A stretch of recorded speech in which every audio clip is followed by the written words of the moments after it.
let me just put it out the way. Front of center is one of the most important thing as long as you're shooting a recurve. But it's the worst thing you can do is shooting a high let-off bow. All right, folks, welcome back to another episode of the Deer Gear Podcast. As you just heard in that short clip, today's episode is all about high FOC front of center, heavy front of center for your arrow builds for deer hunting.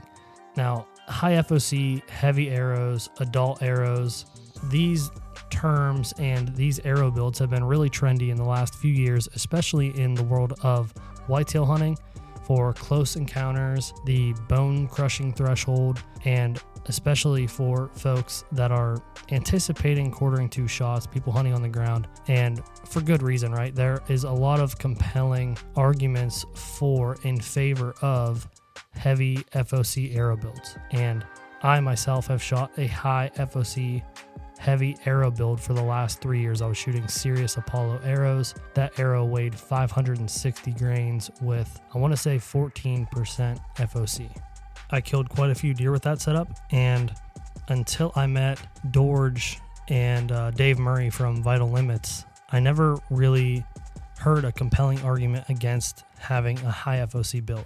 And I'm the kind of guy that if something does come out in opposition to something that I believe in, I want to hear it out, because maybe what I am doing right now isn't the most efficient way or the most effective way to be doing things, even though it works. So I'm always looking for that 1%, 2%, 3% better performance, because in the game of whitetail hunting, it's a game of inches, it's a game of percentages, and those little tweaks, those minor tweaks can help you out. So in this episode, I am learning myself about having heavy FOC in regards to shooting a high poundage, high let-off, modern bow. In the world of physics, Dorge and Dave break down why having a high FOC and shooting micro diameter shafts, that combination might be detrimental to your arrow flight if you are shooting above a certain feet per second. Now, once you fall below that certain feet per second, the heavy FOC might not matter as much. So you'll have to listen to this podcast to kind of learn with me. I am by no means an expert in this space, but I am open to learning everything that I possibly can about it.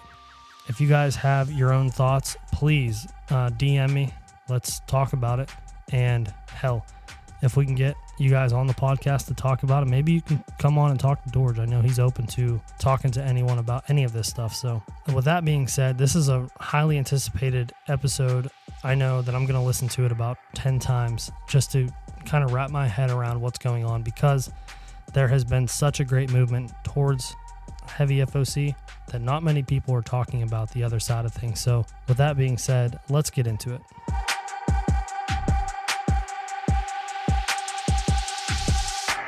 All right, everyone, welcome back to another episode of the Deer Gear Podcast. I'm again joined by my archery experts here. I have Dave Murray and Dorge Huang from Firenock. How are you fellas doing this morning? I'm doing fantastic. Another day of trying to find out what's real and what is without merit.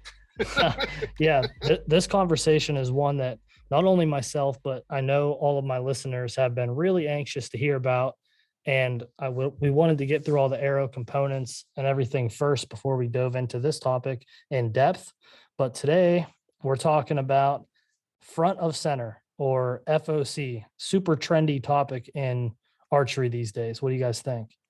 I think that was actually, let me just put it out the way. Front of center is one of the most important thing as long as you're shooting a recurve. But it's the worst thing you can do is shooting a high let-off bow. Just like, Ashby is absolutely correct, but what the hell is he shooting? A recurve, a stick bow. What's the let-off? 0. And every single compound bow we bought now, we have had to find one that's under 75. What does that do? Well, we're going to discuss about it from the physics point of view, from the actual arrow behavior point of view, and finally, what does it mean to you if you decided you want to go with a high FOC arrow with a new compound bow, which is anything that made up to 2015. Perfect. Yeah, I think I think let's just start off with what is front of center. Just a super basic point of view. FOC stands for front of center. What does that actually mean? That means that if you balance the arrow at a specific point, the ratio of the front to the back, what is the percentage? That's your front of center. The higher the front of center, the higher the percentage of the balancing point on the entire arrow length. So the Ashby reports, the Ranch Fairy, this whole trend, these guys are talking about 19% FOC is like the ideal mark. Is that correct? That's absolutely correct. If you shoot a stick bow, that's perfect, because we need to understand the stick curve of a stick bow and a compound bow's power stroke and power cycle. And most important, the word power duration, the duration and the time the power is being applied and how the power is being applied and how the arrow going to react with it. I think this is what a lot of people got confused. Just like people say you, cubic inches is the only thing that matters in cars. You know what? It's not. So let's dive into that power stroke, the difference from a recurve to a compound bow. What's the power stroke look like on a recurve? Recurve, as you noted, that's called no let off. That means that when you're holding the bow, you're holding the maximum length of whatever the recurve allowed. From that point onwards, the power go down. The power stroke is the highest, then slightly go to zero. In the case of a recurve or a compound bow, express high let off, your entire power cycle look like a plateau with one extremely deep slope and a slightly slope on the other side. So that when you let off, say we're using 70-pound bow as your basic, you start with, say, a 70-pound bow, so 80% let off, you're holding 14 pounds. So at that moment, the arrow is sitting with nothing at 14 pounds.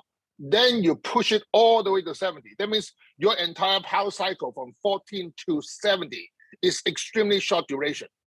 That means the arrow is not being applied a huge amount of force. But in order to maintain speed, the force is also applied for a longer duration. That's where the plateau curve is. Remember, if you look at every single hunting magazine, you see that the power stroke curve. The power is like straight up.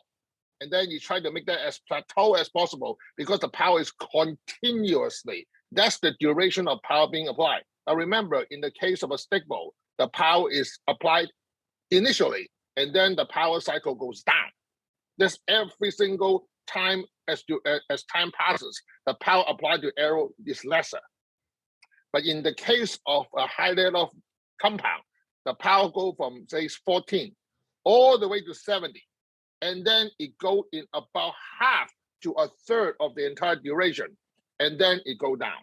That's where the problem is. It's the sudden change of power and the entire power duration. This is where the FOC is detrimental. Okay, so basically what you're saying is the problem becomes a consistency issue in the shot cycle of the bow. So as a recurve, it's more consistent tapering off than the compound bow puts you at basically a no poundage starting point to up and putting you into the power band of 70 pound to back down to nothing. So you go through more of a transition that creates more of a problem for the arrow on launch that's going to not be favorable in recovery. No, so actually, it's not. Sorry, go ahead. No, you go ahead there because my question's probably going to jump past that. So go ahead.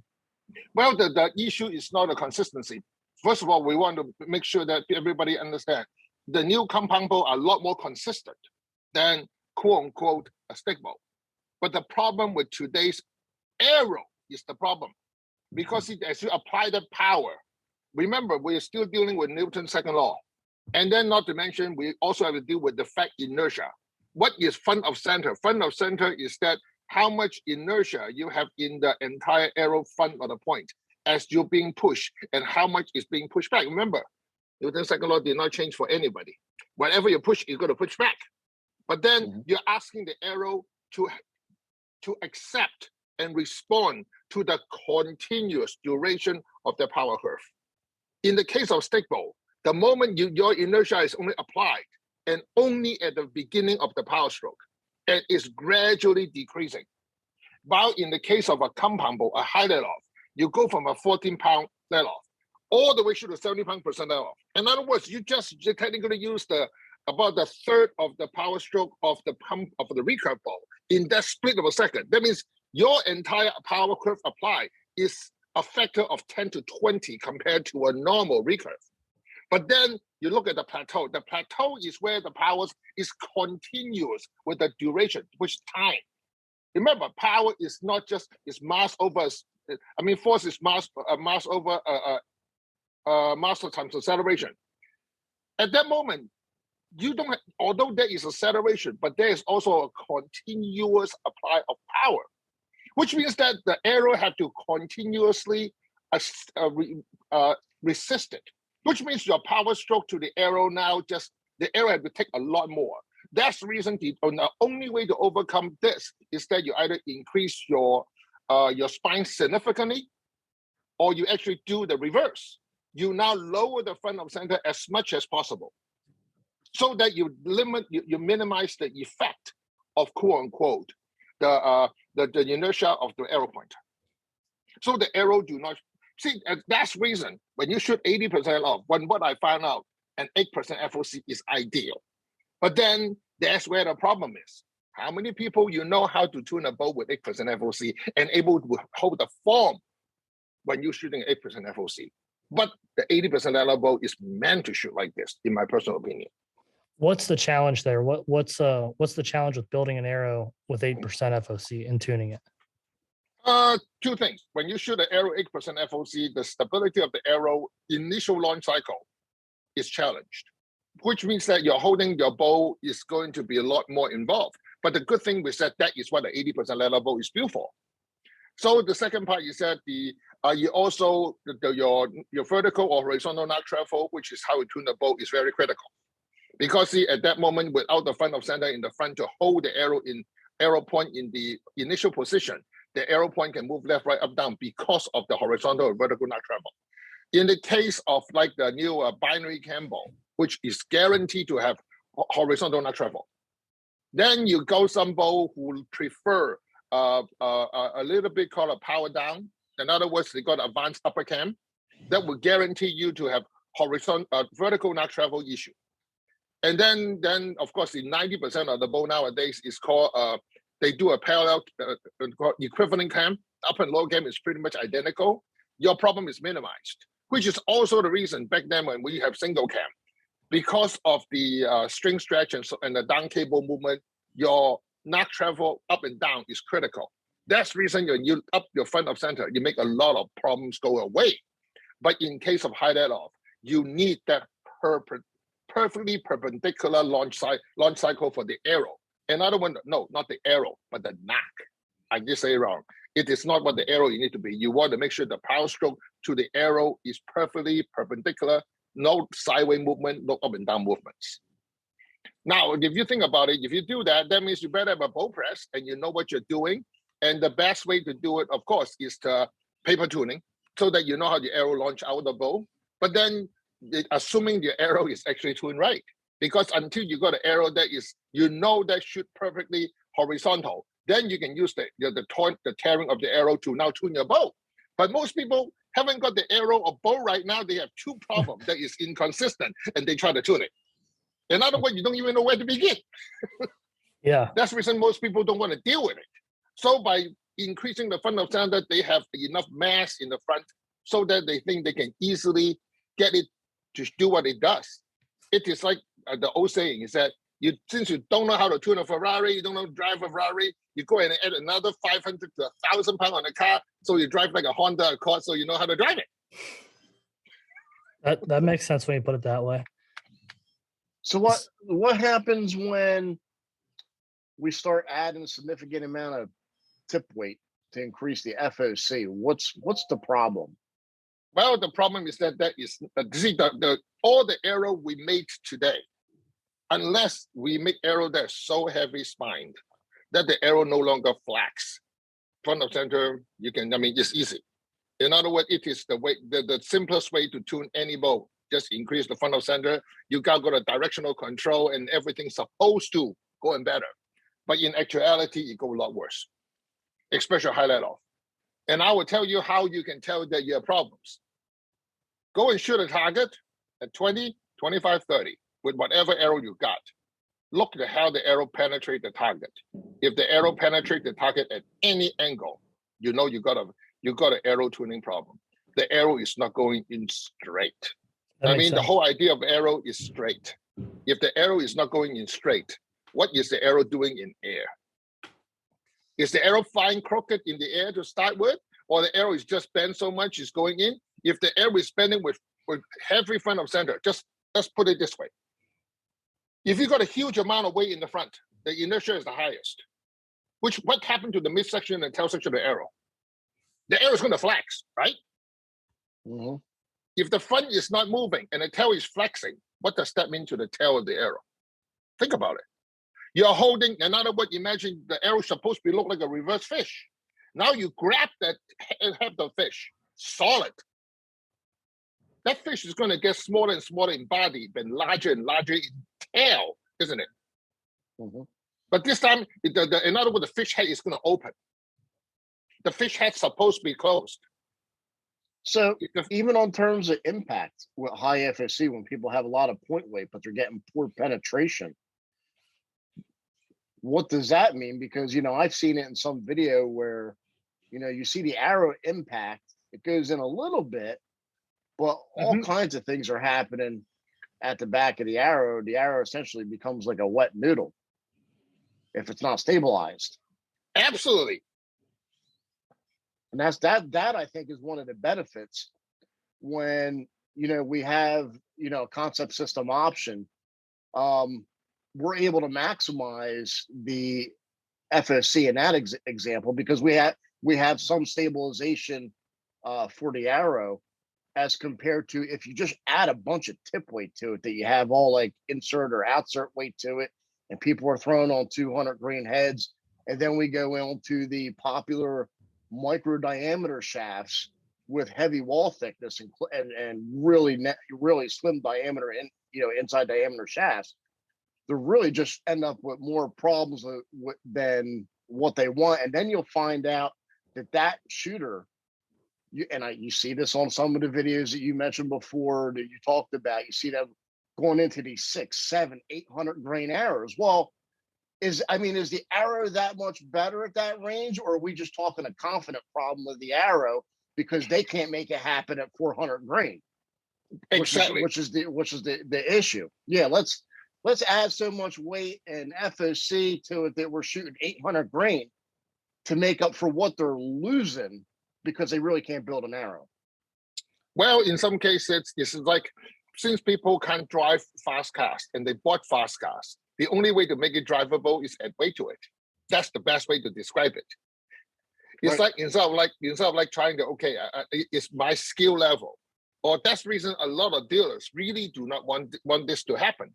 Because as a matter of fact, if you tune today's compound bow, you don't have a bow press while you're shooting it and tuning it. You're asking for it. Because today's compound bow are they are like pretty much they are like Formula Ones. It's not like your Honda Accord or your Ford F-150. You can go out there, start the car and drive.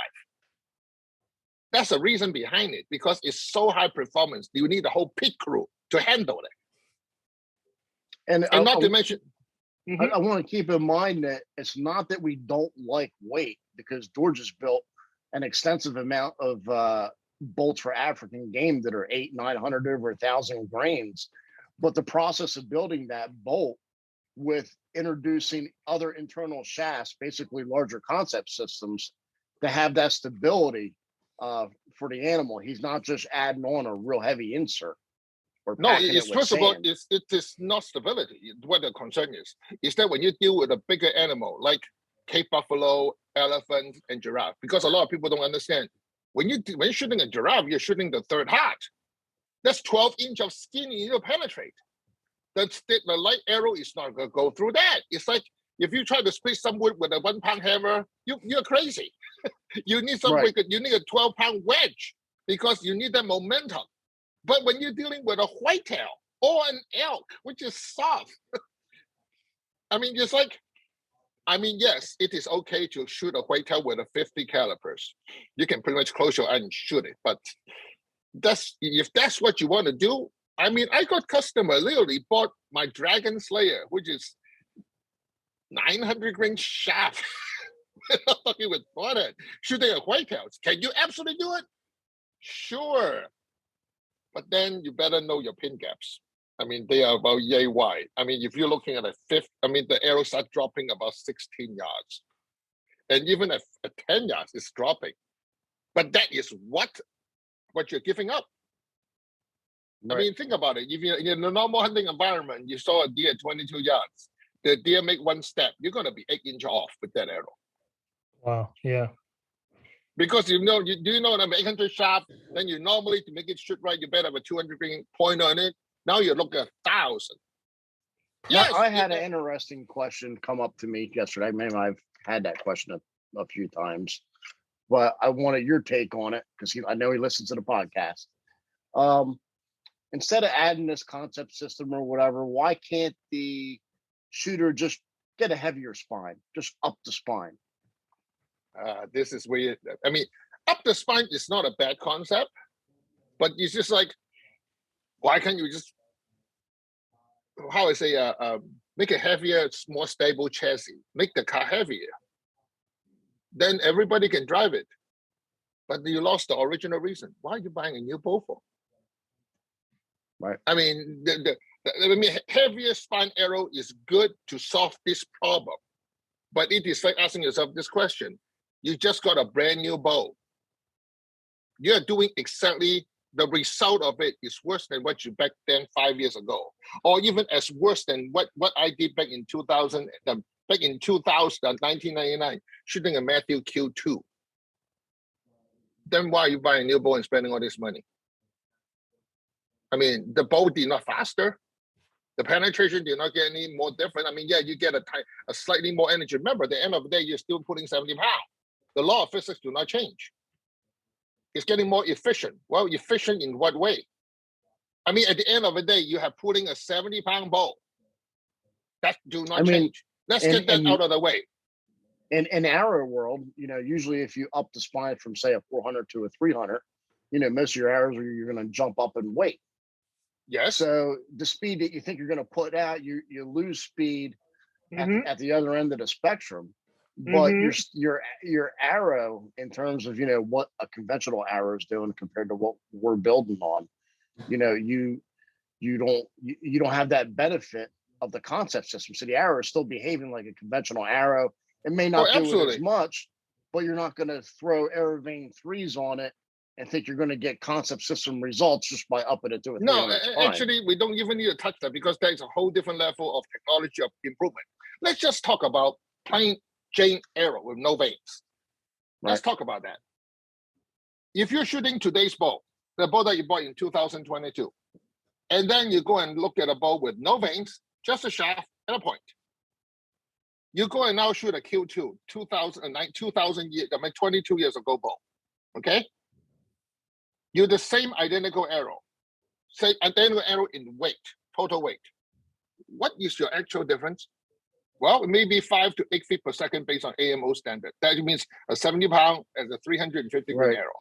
Okay? What you're saying of a bow of 20 years ago that has the same speed shooting 70 pounds as compared to a bow that's shooting would technically be the same speed. You're just got a brand new version of that shooting the same thing. Right, but remember, Q2 is 65% off, and the current one is 80% off. What you do is that you compare 65% off let off compared to 80% let off. At the end of the day, you're putting 70 pounds. Now the question is 65% let off ends up being a better result for the arrow. Yes, because of the arrow we have today. Theoretically, within an arrow with infinite stiffness with no weight, that's where the high FOC become great. And thin diameter can become great, but we don't. We are dealing with arrow construction. Now, a lot of people keep on forgetting about shaft constructions. Just like any single tube on this planet, but the tube dynamics do not change. People need to understand, if you have identical spine, the smaller the diameter, the thicker the wall, the more the memory. The thinner the thinner the wall thickness, the larger the diameter, the faster the response. An arrow needs to respond when it's applied power. That's what an arrow is. Otherwise, it's no longer an arrow, it's a spear. As a matter of fact, the most efficient projectile we human ever created is not an arrow. It is not a spear. It's a back assisting spear. It's the most efficient projectile known to human. So how come arrow is so good? I mean, just like, you look at a traditional army, Chinese army arrow. What's the weight of it? 2,500 grain. You know what's that for? They shoot that at 45 degree, 150 yards behind the enemy line. Those will go through armors. But you know how those arrows come in? They come in like rains. Where are you aiming? You're not aiming. You rain them. But those are used in a whole different way. But remember, those guys are not holding the bow. They're using their feet to hold the bow, and they go back with two person and pull that. Those are usually, if my history lesson and archaeology is good enough, those are about 170-pound bows. That's how they launch those. In other words, the whole idea of the weight, you must apply power in order to be balanced. In today's compound bow, I mean, like that's one of my few friends out there, and also not mention. I remember Cameron. You talked to Matthew guys too. He would told you the most efficient is around 370 to 420. That's when you give the best benefit, most efficient of today's compound bow. My opinion is about 370 is where the ideal point is. I mean, can you go beyond that? Just like, well, what's the best speed to drive? And I mean, we know that it's about 65. You don't have to think about much. That's your speed. Can you drive at 90? Yes, you can. But if you screw up, you're going to die very fast. Can you drive at 55? Absolutely. You're going to save a lot of gas. That's what Jimmy Carter did. We proved that we save a ton of gas. But what does that mean? Your time sucked. I mean, do you really want to drive 55 through Nevada and Oklahoma? You're crazy. You're going to pay for it. In other words, speed have a just like when you increase speed, that is a value to it. What are you giving up? I mean, just like if you increase the weight of your car, just like in winter times, I remember the days of my old car, rear-wheel drive, 37-63 power weight ratio. The only way for me to drive it is to add weight. I add 200 pounds of sand on the back of my car to drive it. I think that's a key point when we're talking the arrow builds, because the process that we use to build them, we can go into that lighter arrow and really not give that much up as compared to a conventional shaft. Oh, absolutely. And be able to go on like hunting and stuff. Like if I build an arrow on my bow, I wouldn't have no problem going on an elk hunt with a 350 grain arrow, just because I know what I'm dealing with. But to convey that over to a lot of shooters, a lot of shooters typically want to be one in that like that 500 grain area. Okay, let's just talk about it. Let's go to the fundamentals. I mean, let's go even below fundamentals. What are your principal objective? You want to go hunt, right? You want an arrow you can trust and shoot. You want an arrow able to harvest the animal ethically, least amount of effort. You now got a bow in your hand that a pin gap is about like yay wide, because you're shooting, say, a 500 and a 550 grain arrow. Ask yourself, what's your pin gap? After you know your pin gap or your take, you get the animal 30 yards from you. The animal take 2 steps. You're second guessing yourself. Now you're moving your pin. The animal moved. Now you pull back, the animal moved. What pin are you using? One step of it. You're guessing, you're guessing. Guess yourself. You're guessing your idea. Shot. Exactly. So how good are you going to make that shot? Because see, the whole idea of a new compound bow, of the latest compound bow, is allow you to shoot the arrow as flat as possible, harvest the animal as ethical as possible. Then you ask yourself this question: as you increase the front of center, how is the arrow penetrating into the animal? At what angle? I mean, we all know that when we cut a tomato, go straight with a knife without touching, without going back and forth. Just lay the blade on it. and go down. Now increase the angle and see how much effort you take. You're asking an arrow to do that when you increase the front of center, when the arrow is not capable of guiding the arrow point to be straight. I mean, we all hammer nails in my life. Yeah, but not only in terms of guiding the arrow as far as getting to the target, but I'll just use the 166 as an example with heavy tip weight. The recovery of the arrow is, can flex dramatically. And just change it within flex, not counting just how it's guided to the target. So every time that the arrow flexes, you lose direct point contact just based off of oscillation. Well, actually, that is true and not true. With the 166, if you're low front of center and the spine is low, the arrow point will do that. But in the case of a heavyweight, like heavy FOC, the initial arrow point is flexing, but the tail is going to overtake the front if the front of center is not there. That's the reason you see a lot of people with 166 with low front of center, they find out the arrow going to target crooked. But with the heavy front of center, they go to target sort of straight, but the penetration suffers because the arrow is using so much energy in the process. But you see, most people don't shoot past 30 yards, but they need to see what the arrow is doing at 30 yards.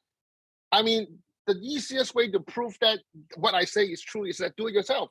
Get yourself a same arrow in 166 with a point weight, and then look at maybe an old gold tip 22, which you shoot in 3D. Shoot them at a target at 30 yards. Get yourself a brand new Reinhardt. Make sure your field point in the front. Now, a lot of people make the mistake. They shoot a 166 with a 7mm field point, and they shoot a 300 with a 9mm. And say, oh, look at this. This 7mm penetration was better. Yeah, you got a needle point compared to a 7mm. Of course, it penetrates better. But remember, when you hunt, the size is your broadhead, is your broadhead, is your broadhead. It is not the field point. And a lot of people say, oh, this penetrates so much deeper. But are you really comparing apples to apples? No, you're not. You're looking at the size of field point and say you do better. Until you make the size of the field point, or you better should say, if you're a range user, shoot the same identical red practice set on both and see what happens. You'll be very, very surprised that 200, the gold tip 322 is going to penetrate deeper than the 166 on the same identical weight. That's what I plan on. That's what I plan on shooting this year for vertical bow setup. Is your 300 arrow? It's the 22 series arrow in the vertical bow. Because I built them for vertical bow shooters the last probably, I don't know, a year or two since you've had them out there, and they're blowing right through deer. Well, there's another one. People say front of center is great for quote unquote having us will guide the arrow. Let me give you a hint. Now, everybody who nowadays pretty much most people got lighten axe, right? Shoot your arrow with a 166. Have somebody behind you with a cell phone camera. Put it on long exposure. Shoot the arrow, and look at how far that light moves in front of you. About 2 feet in front of you. You find that the arrow will actually move around 6 to 8 inches on the light with the heavy FOC arrows. What does that mean? That means your arrow point is pointing straight forward. The midsection of the arrow is reasonably straight. And since I've got so much front of center, the tail is now moving.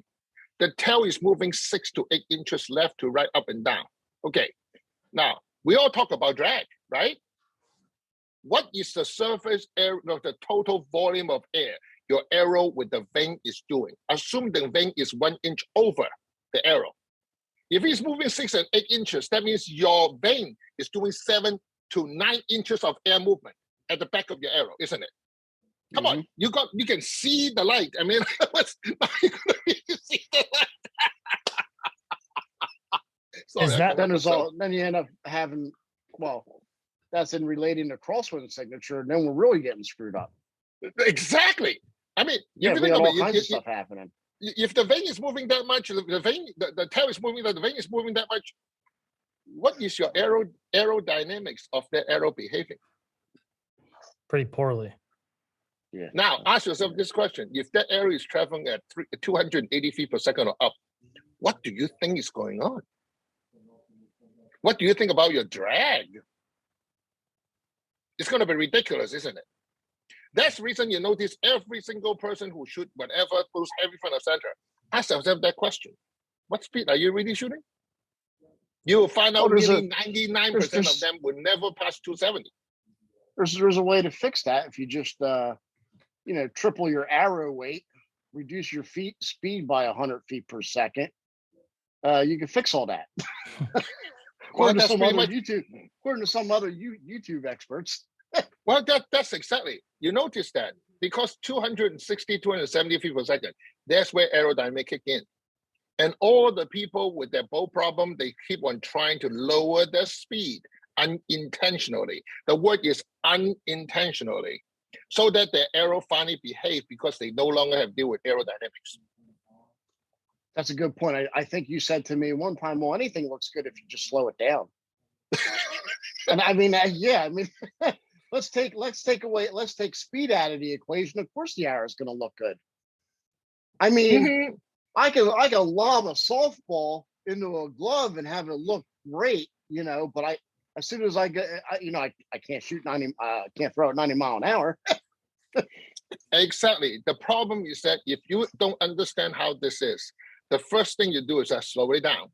Then everything become okay. That's the reason front of center is really not the equation for people who really want performance. Just like any single car will drive beautiful as long as you're not driving fast. The moment you got speed and you want to add weight to it, trust me, if you are in any time in the racing and people say, I'm going to add an ounce anywhere, you're going to get a fight in your hand. You gave me the analogy. I think it was one of the first years I started working with you. You're like, well, Dave, if I put you in a Formula One race car and told you to go down the road at 200 mile an hour, and then I radioed you and said, by the way, there's no brakes and you got a turn coming up, what are you going to do? You don't have no control. And I think that's what we're getting down to is when we start up in FOC and in a shaft that's not stabilized, in a high let-off bow, we lose control of the shaft, and it ends up becoming a problem downrange, and especially with the animal. All right. People talk about, and this is probably one of the worst concepts that bow hunters will use that I hear is I'm not shooting target, I'm hunting. And it should be the reverse mindset that, well, you're hunting, you should have more concern about this over a target because paper doesn't suffer. Exactly. That's and paper point. Give you a second chance. Animals don't. Now, let me give you an idea of what happens if you do a really good system. This is my setup before my shoulder surgery. When I have my Expedition Eccentric SD6 with my 337 grain arrow, I'm shooting 355 feet per second on that bow, which means that I can look at any animal under 40 yards. I will push for 43. I will aim at the top of its heart. My pin gap doesn't exist. My first pin is 30 yards. I will go ahead and fire. It will go through it like it was paper. What does that mean? That means anything within my 30-yard cycle or pushing to 40 yards, I can just go and release and get it. I don't have regret, and I don't have to think. And even if it's blowing 30, yes, I do have a Ramcat SPG. I do have Aero Wing 3. I do have Aero Concept. I got all the above. And I full titanium keep the bump, you name it, I got it. Because it's me. How would you expect? I decked it out to the bejesus. But then a few customers come to me, I did the same thing too. But then this is what you're getting. You don't have to think. You simply now the deer is in front of you. You can see the size. You can count. You have time to do it. You pull your bow back. It's easy to hold the hand. You fire the arrow. The arrow goes straight, go to the animal. The freaking knot is on the ground, blood soaked. And you pick up the animal. Because if you do it right, the animal, you're going to die within 25 yards. So what's tracking? Tracking is overrated. Right. When you're old like me, you don't want to track. You want to be able to do that. Call your nephew and say, "What are you guys doing? I need you to drag deer." Right. So that's the reason. With that setup that you were shooting, you said it was like 335 grain arrow. to 37, because I'm Three- only shooting 68 pound, and I only have a 20.5-inch draw.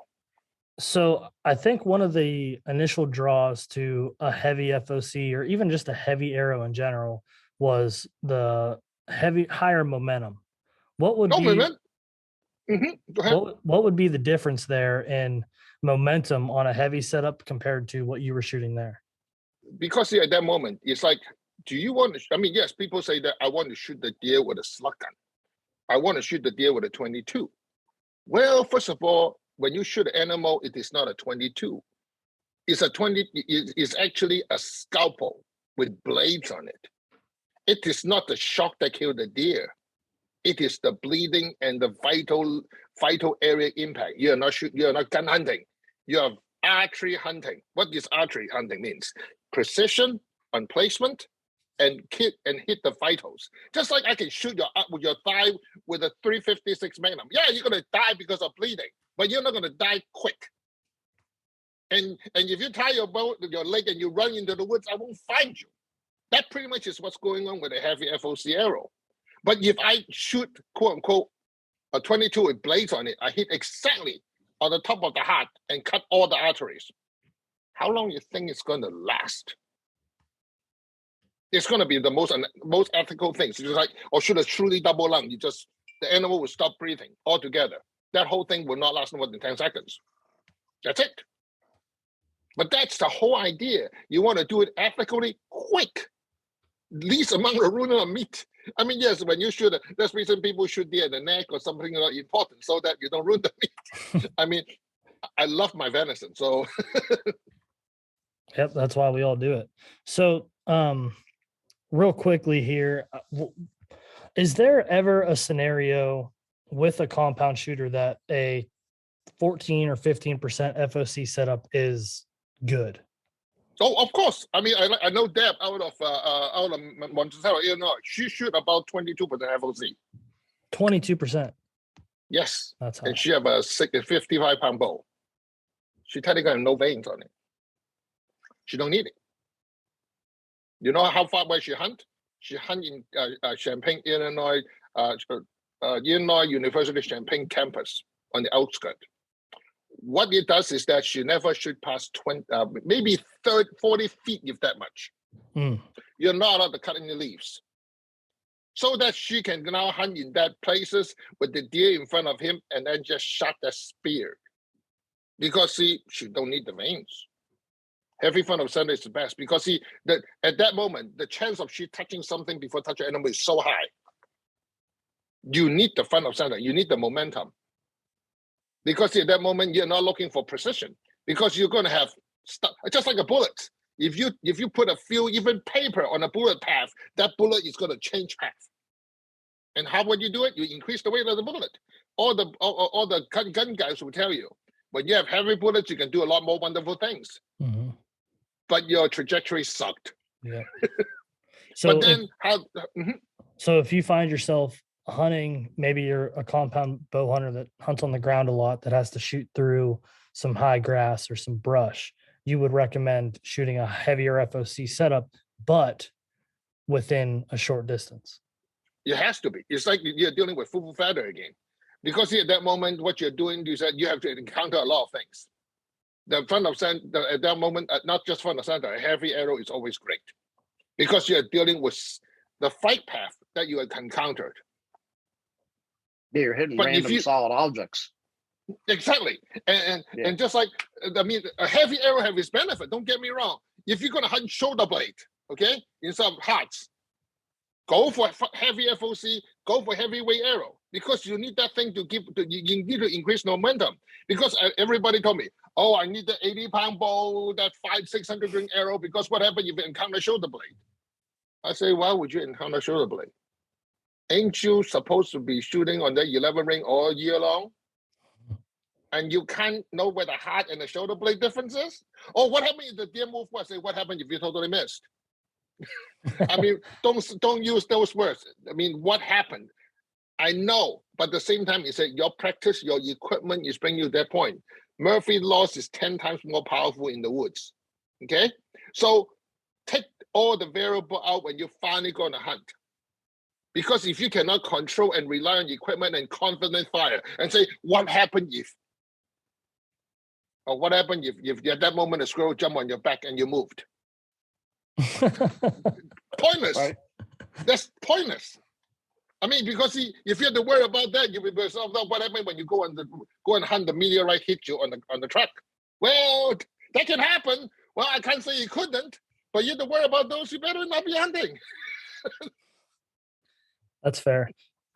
Real quickly, just for my understanding, I want to back way up, and there's three concepts that I want to cover.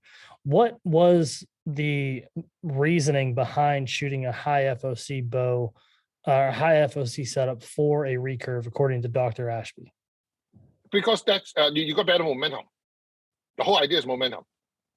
And wasn't there something with flight too, with the front of the arrow pulling the back? Correct. That's always true. But how fast is stick bow? Not very fast. Not to mention she shoots feathers. So with at that low speed, aerodynamics is never a problem. In other words, everything that with today's new combo at 330 feet, 15 feet per second up, never applies. Right. I mean, just like some people say, what happened if you put blocks and blocks on top of the airplane wings? Well, as long as you're not flying, it doesn't matter, isn't it? Yeah, that's fair. I mean, think about it. So, really quickly, in the I don't know what term to use, the simplest terms possible, I want you to explain with words what happens to the arrow at launch with a 8% FOC arrow versus a 18% FOC arrow. Okay, now I want you to imagine you drawing a basic two-line fish, okay? Using two curves to draw a fish, okay? With a heavy front of center, that fish with the mouth being on the neck, the mouth is the neck. Ideally, you say the tail intersection is where your arrow rest is. Mm-hmm. The heavy FOC, that fish would look like a tuna. With the low FOC, that fish would look like a mackerel. And in most cases, it will look like an eel. That means when you shoot a low FOC arrow, that will have microwave on the shaft, you were not forming any fish. That's the most ideal. When your arrow form a tuna, that whole magnitude of flex is what you're giving to the shaft. Now imagine, as your arrow have heavy momentum, your tuna is going to look like a flounder as you go through the power curve, and then you go out. Where is your field point and broadhead pointing at that moment? Not straight. Mm-hmm. Now, as you go forward, based on Newton's second law, the heavy weight in the front is going to stabilize very fast. What's the shaft doing? The shaft going to responds right back. Correct. The shaft is going to flex in it. And then the mouth of the fish now splitting open. And the vein is now interacting with the air. And as you're shooting low, the thinner the arrow, the heavier the weight, the weaker the spine, the larger the flex of the tail with the vein on it. What does that mean? Your drag factor is like you're shooting a parachute behind your arrow. What do you think is your total energy impact on the target? You're increasing a significant drag, but you know what the worst part is? It's the sound. Do you know deer don't jump anything? The number one problem that most people don't understand is that unless you got a really bad design broadhead, like some of the broadheads is whistles, which we no longer shoot, it's your vein. If you don't think your vein makes sound, you really need to do some research on your own. Because you think about it, when you shoot a deer with a bow at that moment, the sound is instantaneous and it's decelerating. Have you ever heard a totally quiet wood? If you have, that's only become quiet the moment you stand up on a tree stand. Then the wood get quiet. At that moment, every sound matters. But remember, when a vein going through the animal, the sound get louder and louder as the arrow get closer to the deer. So the further you shoot, the louder it gets. people say deer jump strings. No, they don't. They jump broadheads and they jump vanes. Because today's compound bow, if you do it right, there should be no sound when you launch it. And if you have sound with your bow, I think you need to rethink your strategy. In other words, you need to go back to a bow shop and find someone who knows, because your bow should be dead in the hand, like everybody said, and make no sound. I can attest to that. Then what sound you got is from the freaking vane. That's where front of center give you a lot of vane noise. There was a lot of problems there. There was a lot of, it wasn't just one thing bad happens when you shoot a super heavy FOC arrow on a modern compound bow. I think that's the key there. The 70% let off and greater. I'm sure that effect gets worse as you go to 80%, 85%, 90% let off, because that force curve is going to be even sharper. So I think that's, and the duration is going to be longer, because the whole idea, in order to keep the arrow speed, because everybody, end of the day, most people today buy bow, they look at what's the bow speed on launch. Well, if you have sharper, what do they have to do? They have to apply the force longer to make up. So that means the demand of the arrow shaft behavior is even stronger. I mean, can you overcome all this? Answer is yes. I think you need to go back to the last 3 episodes we have about arrow concept, arrow vanes, also arrow oscillation process, to really relook it. Right. Yeah, I'm going totally opposite direction this year compared to last year, because I went down that high FOC wormhole, and I bought the test kits where you just increase your point weight until you shoot a bullet hole.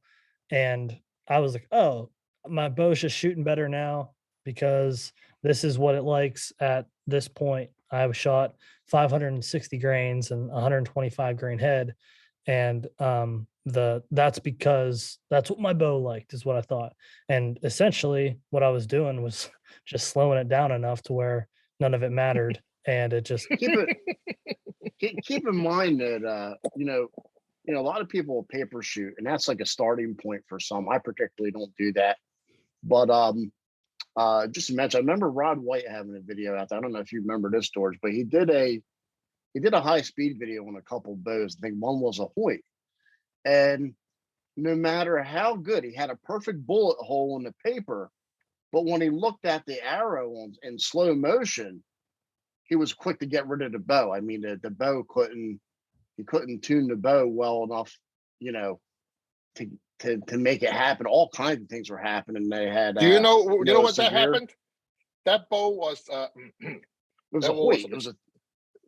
Wasn't it? Don't mention company name. I got friends everywhere. Gotcha. That bow was tuned incorrectly. That's the reason they got a 2.1 cap. What happened is that when they scaled that bow down from 70 pound to the 30 inch draw to a 29 inch draw, when they scale it, they screwed up. That bow have a 12 millimeter horizontal knock travel. How the hell did you shoot that straight? Do you know what 12 millimeter is? Half an inch. That means the arrow tail will move half an inch. So that you have to shoot an arrow that's so light on the spine and heavy on the weight, so that the arrow can accept and receive the error and still able to shoot true. Now, he got that to shoot a perfect bullet hole as far as the paper. But my point was, when it was on high speed video, it was like, whoa, what the hell just happened here? And another thing, most people shoot papers. When they think about it, how many pieces of paper are you shooting? At what distance? The paper tell you in one single split of time, the arrow on its entire duration passed through that point and passed through that point in the same fashion. So what I mean, move that paper, say 6 inches in front, 6 inches behind. Are they shooting paper again? Bullet hole? Hell no. Yeah, so I experienced that. I experienced that this year. Yep. Yep. And so when people shooting paper, I say, if you really want to learn how to shoot paper, put 5 of them up. 3 foot, 5 foot, 10 foot, 15 Didn't we have feet. a guy do that? I don't know if it was Zach or somebody. He put up 3 papers. I think one at 3 feet, 6 feet, and 9 feet, or something like that. And not only he was shooting a concept system, so it one benefited. He demonstrated what that did. But what was neat was in 3, 6, and 9, he demonstrated, and I don't know if he pointed this out or I but we can see arrow rotation happening because you've seen different vein alignment on arrow vein. I forget if it was 2 or 3, but it was remarkable how we've seen the differences in rotation on paper. That's a good point. Right. That's the reason, a lot of people, I tell people, I say, I paper tune this bullet hole. I say, don't put a lighter knock on it, go behind it, camera, look at the knock movements. Because ideally, the knock should not move because you want that fish shape. The knock should be your anchor point. That's the reason a lot of people have problem tuning the bow. Believe it or not, put a little bit weight on the back of the knock. The bow will tune better. Yeah, to keep it stable. Correct. You put momentum right there. Make that thing a little bit heavier. The whole arrow now, you've got the fish shape. Because see, if the fish mouth opens, parachute effect come in. And not to mention the amount of energy you lose. Most people just don't understand when the arrow do not go straight. Every single flex is an energy lost. Mm-hmm. I mean, we don't have to go into, say, my extreme stuff, arrow concept, arrow thing 2, 3, gyroscopic reaction, rotational mass. I mean, you get all those. I mean, or even we go into some extreme stuff, like we're talking resonance control using the string bump titanium kit. I mean, those you can feel your hand, but at the end of the day, you really, really need to see how your arrow behave in flight. And the cheapest, easiest way is just stick yourself a lighter knock, anyone, I mean, don't have to be mine, and take a shot of slow motion camera, like give yourself maybe 1 second exposure and see how the arrow go out your bow. You'll be amazed how screwed up it is. No, I'm not trying to make you feel bad, because the moment you see it, you understand it, then you go and shoot a gold tip 22 or a gold tip, say a typical like an old Maxima, say 244, and look at how the light path. You'll find out compared to your 166 is so much better. I can attest. Yep, I can attest to that. I did it this year.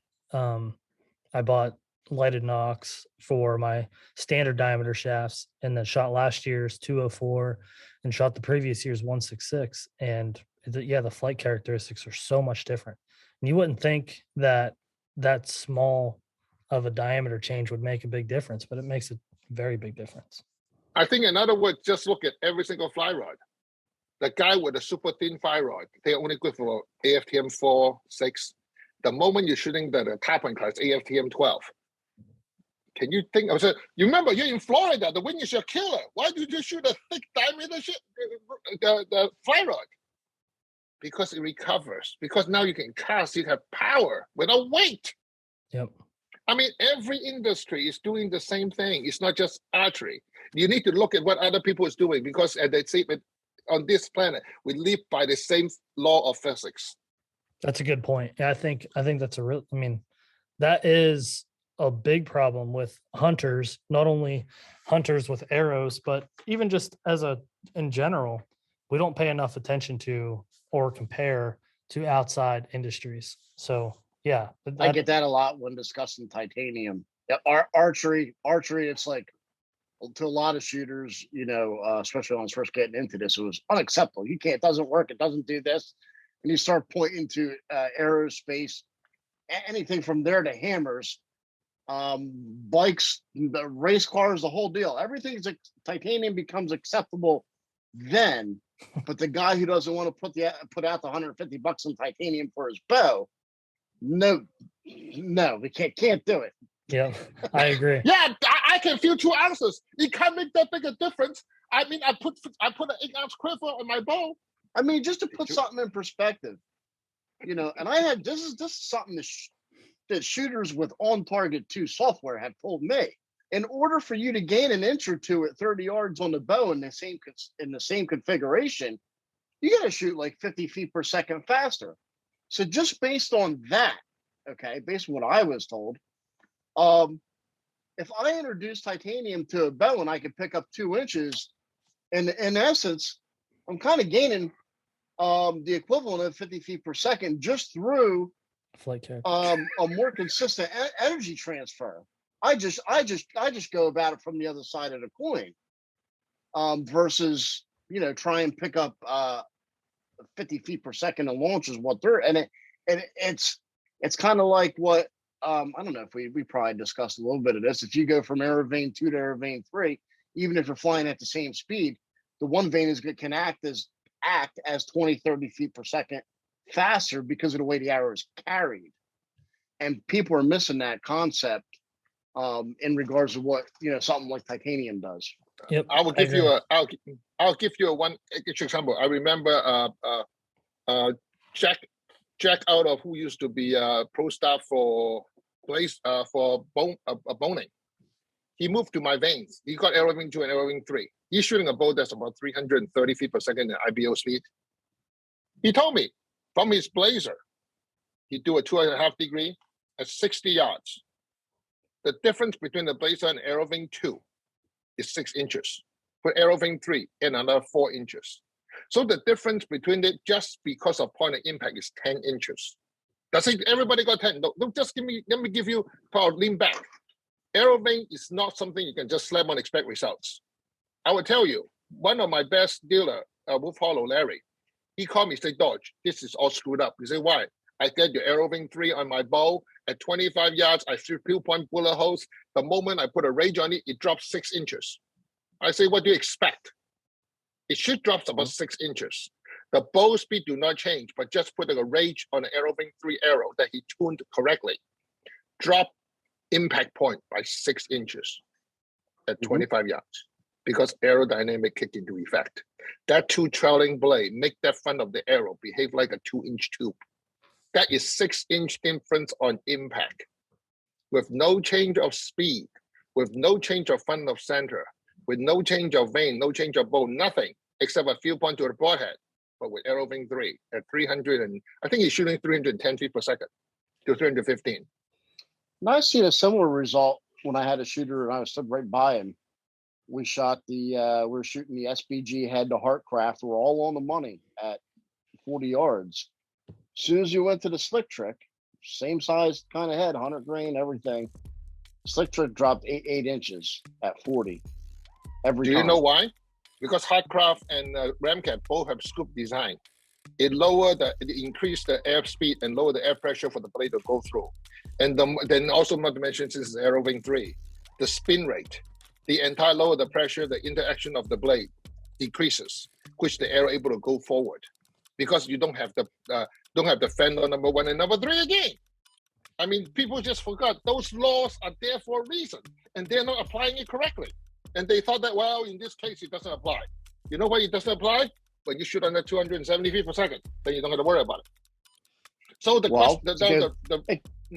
gets back to the point that if you want something to look better that's really not up to par, make it go slower.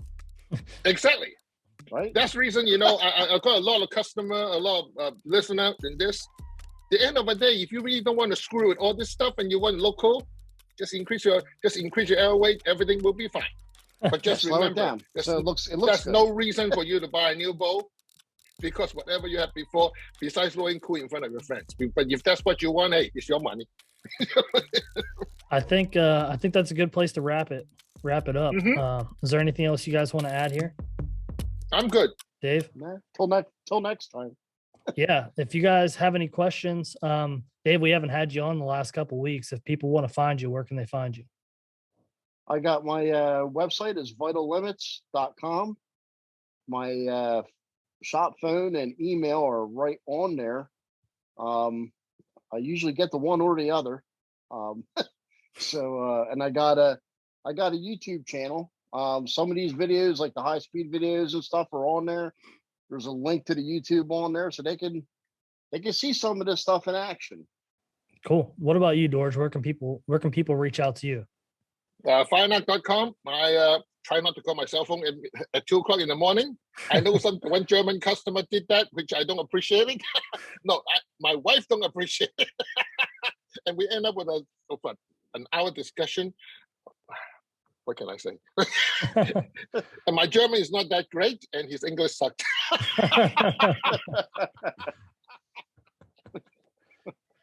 Well, all right, guys. Really appreciate the conversation. I learned a lot. I hope everyone else did. And until next time.